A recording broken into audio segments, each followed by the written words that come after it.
Welcome to the second video in the series of 3 discussing the book Behaviour by Robert Sapolski. If you haven't watched part 1 yet, I highly recommend that you watch it before watching this video. In this video, we will review chapters 5 through 8. Here we're going to go back in time to days or months before the behavior and examine what happens in our brains during development. Neuroplasticity or brain plasticity is a term that refers to the brain's ability to change and adapt as a result of experience. It is useful to think of the brain the same way we think of our muscles. What do we do to have stronger muscles? We need to exercise those muscles regularly. The same is true with the brain.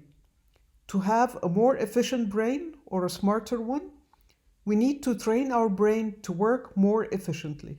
Reading, solving puzzles, playing music, learning a new language, adopting a creative hobby, and many more options that are readily available to many of us can help our brain fitness. Now, if you're wondering about what happens in our brain as we learn a new skill, it might be helpful to think of our brain as a complicated network of roads. To get from one point to the other, there are thousands, if not millions, of different routes. Now suppose I want to learn how to juggle some apples.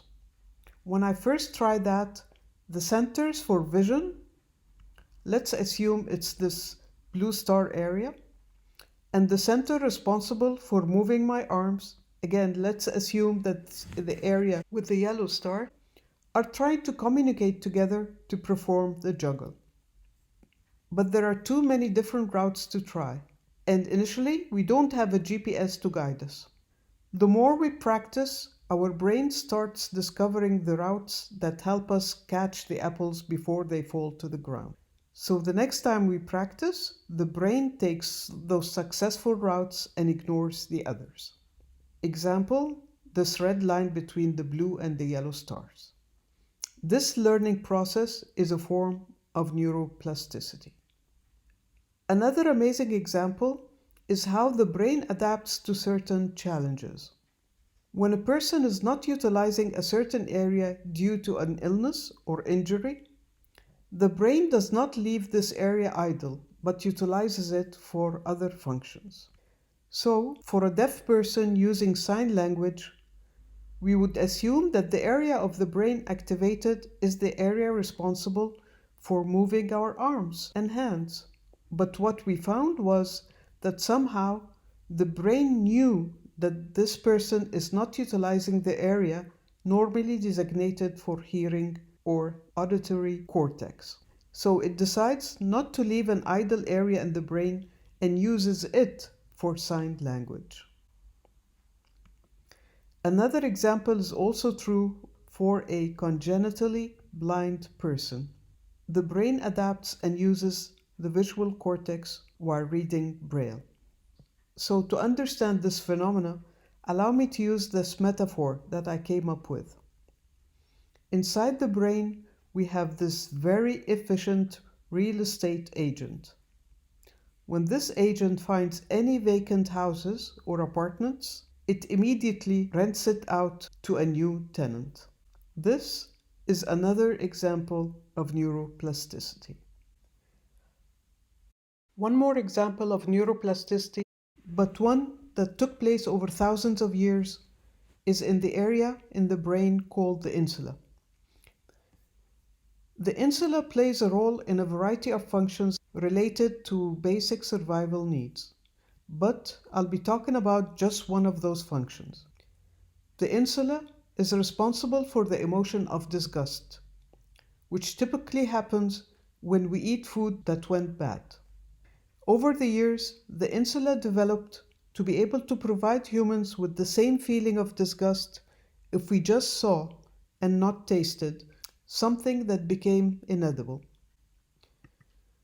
The insula has developed even more to give us the same feeling of disgust with all its symptoms when we see something that is morally disgusting, such as seeing an adult hitting a little girl. An important component of our brain is a structure named the hippocampus, or seahorse, as its shape clearly resembles one. The hippocampus plays an important role in the consolidation of information from short-term memory to long-term memory, and in spatial memory that enables navigation.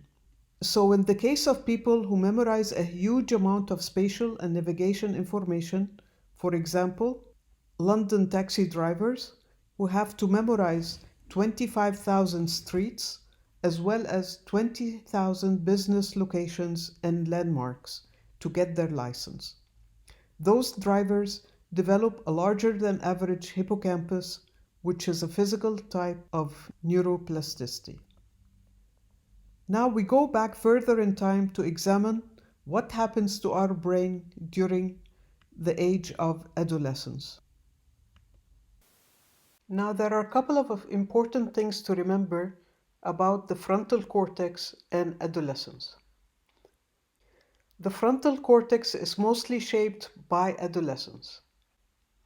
The development and maturation of the frontal cortex is only fully accomplished at the age of 25. And finally, nothing about adolescence can be understood outside the context of delayed frontal cortical maturation. Now, as we all know, adolescence is infamous for novelty seeking and risk taking. As for novelty seeking, or the search for anything new which permeates adolescence, it could be a very positive attribute that compels adolescents to try playing a musical instrument or becoming a sports champ. But unfortunately, it can also be the reason for some adolescents to try harmful things like drugs and alcohol. An underdeveloped frontal cortex also compels adolescents to take unreasonable risks. In an experiment, adolescents and adults are shown this image and asked if they might try jumping over this cliff. Originally, both groups might have similar answers. But when they were told about the percentage of people who made it and the percentage of those who fell or got hurt, adults incorporated the feedback and were less likely to take the risk. But adolescents updated their estimates only based on success rates they heard, so the percentage of adolescents who would take the risk increased. Feedback about falling and getting hurt barely made a dent in their decision. I guess it's because they think they are invincible. An underdeveloped frontal cortex also contributes to adolescents' high regard of the opinion of others, especially their peers. When asked, "What do you think about yourself?" they usually answer with, "Whatever everyone else thinks of me." Also, adolescents usually care much more about the reactions of their friends or followers on social media, much more than adults. Or maybe I should say mature adults. Thus, they very much need acceptance and belonging to a group. At the same rate, adolescents are much more susceptible to peer pressure than adults. In an experiment, adolescents and adults took risks at the same rate in a video driving game. Adding peers to cheer them on had no effect on adults, but tripled risk-taking in adolescents. An underdeveloped frontal cortex is also why adolescents have a much higher ability to feel someone else's pain and to try to make everything right. Doing the right thing feels plausible to them and ensures them that they are here for a purpose. So if we look at demonstrations or protests, we usually find people under 25 make the largest portion of those gatherings. I hope the last 3 slides have helped us better understand our youth. And instead of always criticizing or reprimanding them, parents, teachers, and guardians should help the youth make the right decisions in life by keeping an open and friendly communication channel with them. Also, by actually doing what we preach to them. Here, we go further back in time to have a look at what happens in childhood. Here, we're going to talk about an experiment done by Harlow. Harlow placed a baby monkey in a room with two different fake or surrogate mothers. One surrogate mother was shaped of wire, and although it didn't resemble a monkey very much, it did have a milk bottle inside the wire. The second surrogate mother looked more like a monkey doll. It had a face and was covered in towel-like cloth. Now, can you guess what happened? Which mother did the baby monkey prefer? The baby monkey overwhelmingly preferred the cloth mother. They would only visit the wire mother when they were hungry, because the milk bottle was inside it. Then they always returned to the cloth mother. Harlow guessed the baby monkeys preferred the cloth mother because it felt more like their real mother and provided a kind of contact comfort that the wire surrogate did not provide. So feeling loved and secure is much more important to children than a cold source of food. Another function of the frontal cortex is helping us with strategic decisions, long-term planning, and impulse control. Let's watch this video to demonstrate how difficult it is to resist impulses despite the losses that come with that decision. Okay, sit in that chair. All right, here's the deal. Marshmallow for you. You can either wait, and I'll give you another one if you wait, or you can eat it now. When I come back, I'll give you another one, so then you'll have two. But stay in here and stay in the chair till I come back, okay? All right.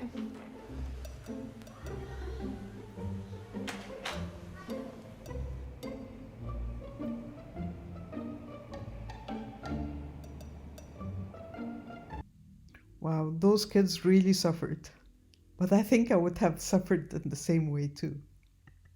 So, what we learned from this experiment is that self-control or delayed reward is also very much tied to the frontal cortex.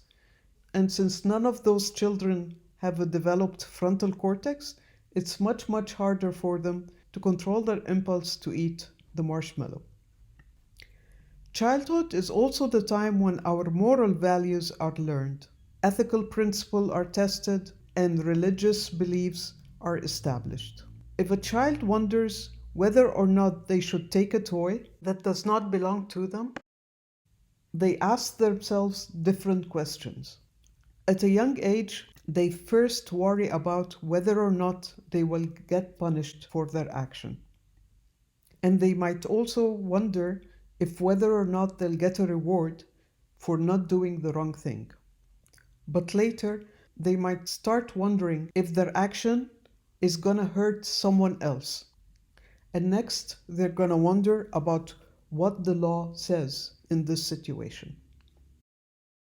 One of the worst things that can happen to a child is being exposed to violence. Effects are stronger when kids are younger or when the violence is more real, as in the case of wars. Watching violence and not being directly exposed to it also has a similar effect on children. This has been shown in many studies that followed children who witness violence on TV, in movies, in news, and both witnessing and participating in violent video games. Now, childhood adversity increases chances of depression and anxiety and substance abuse, impaired cognitive capabilities, impaired impulse control and emotion regulation, antisocial behavior, including violence, relationships that replicate the adversities of childhood. However, there's a caveat here. Many people suffer extreme adversity and still end up as very functional adults. So, although childhood adversity can make someone more likely to have certain challenges later in life, none of it is guaranteed or set in stone. But the more categories of adversities a child suffers, the dimmer his or her chances of a happy, functional adulthood is. We move back in time to reach the fetal environment. Now, during pregnancy, we're directly connected to our mothers for 9 months, and it's not just food and nutrition that are passing through the umbilical cord. We may be born preferring foods our mothers ate during pregnancy. Voice is audible in the womb, and newborns recognize and prefer the sound of their mother's voice. When a pregnant woman is stressed, the stress hormones will also pass through the fetus, producing a brain more sensitive to triggers of depression and anxiety, even in adulthood. And here is an example that demonstrates the powerful influence of a person's environment even before birth. In 1944, near the end of World War II, the Netherlands were being occupied by Nazi forces, which caused the Dutch people to endure a terrible famine called the Dutch Hunger Winter. More than 20,000 people died, but the most surprising result is that decades later, the effect of the famine still echoed inside the Dutch people's genes. Women pregnant during the famine gave birth to babies that later in life were more likely to have problems with obesity, diabetes, and schizophrenia. This concludes the second video. I hope to see you soon in part 3 to review the final chapters. Bye now.